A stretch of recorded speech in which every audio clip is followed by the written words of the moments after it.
balance. Okay. Bismillah ar-Rahman ar-Rahim. If you're staying out there, that is the balance. That you have to live the life outside, you have to work, and you have to connect your heart to the Dergah, to Shaykh Abdulkerim, to the Jamaat. Understand, balance does not mean everything has to be comfortable. That is not what balance is. Balance is so that you don't tip over to the wrong side. This is the understanding of balance in our way. It is not to say balance. Now, balance means do 5 good things and 5 wrong things makes 10. That is a balance. No, it is not. That is not balance. Balance is when you put Allah and His Prophet first on the scale, and you put the dunya, your ego, shaitan, and your desires, you put it low, you put Allah high, then there is going to be a balance. The balance, with that kind of balance, you're going to find peace. You're going to find satisfaction. It's difficult? Yes, it is out there.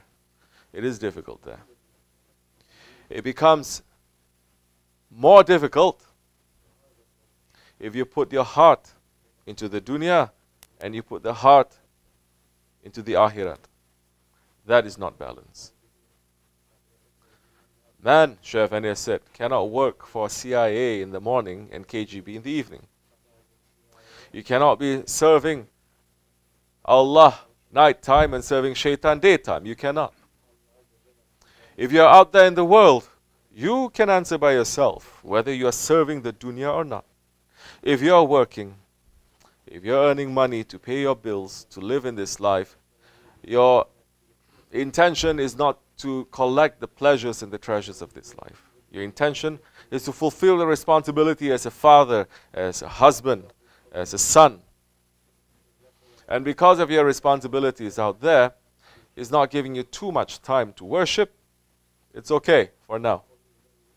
Because you're not putting your life and you're not putting your heart into this dunya. This dunya, you're just using it. You carry your responsibilities, which everyone we have to. But your heart is not longing to this dunya. Your heart is longing to Shaykh Effendi, to the Dergah.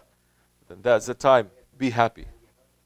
You're living in that dunya and you understand, oh, this is not giving me any enjoyment anymore. This is very sour out here. It is a prison out here. Welcome to you. That time, you understand a little bit of what the Prophet ﷺ said, that this world, it is like a prison to the believers. It is a paradise to the unbelievers, but it's a prison to the believers. So, if you understand it becomes more tight, then you are on the road. If you are on the road of Tarikat, don't expect the road also. This is a way that is very hard for the ego, very easy for the spirit. In the beginning, you may have a lot of resistance. It's a lot of fighting. But going, once you enter, once you submit, then there's going to be peace. Just as Shaykh Effendi is saying so many times, when the river is making so much noise, little bit of water making so much noise, moving here and there. What is the river compared to the ocean? Nothing. But once the river reaches to the ocean, it disappears into that ocean. There is peace. There's no sound. There's nothing anymore. There is only power. There is only qudrat. So, right now, it may be a bit difficult. If it is difficult, it is good. If it is easy, it's not so good. If it's easy, then we're going to get spoiled. The ego is going to be happy. If we're out there and the ego is unhappy because there's nothing out there that pleases us anymore, only Allah and His Prophet, only the Dergah, only the awliya Allah, then that's the time when you're going to say, I'm experiencing a little bit. Holy Prophet is saying, you have to die before you die. You know what? When we die, really, doesn't matter, Muslim, Christian, Sunni, Sufi. whatever, tarikat or non-tarikat, when you die, you're going to understand the reality of this world. Then you're going to say, ah, how the world has fooled me. How this world is such a tight, how this world is such an evil entity, such an evil place. How this world is a prison. Everyone is going to experience that. If you're following a shaykh, if you're taking bayat with that shaykh, and you're experiencing this tightness that is happening to you in your life, then understand you're going through that. You're going through that process of dying. That is the first step. But, like I said, when the river enters into the ocean, it disappears.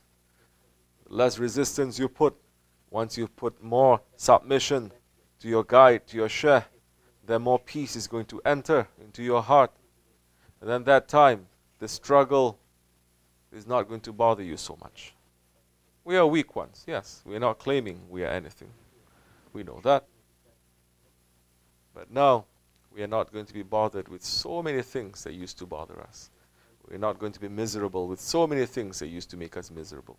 Maybe, after that time, you're only going to be bothered and miserable about the things because you're not worshipping enough. You're not understanding enough. You're not stepping in your ego enough. You're not thinking enough. You're not going to be miserable because you didn't buy those pair of shoes, or that car, or you didn't get this girl, or you didn't get this job. No. The priorities will be different. Inshallah. Assalamu alaikum wa rahmatullahi wa barakatuh.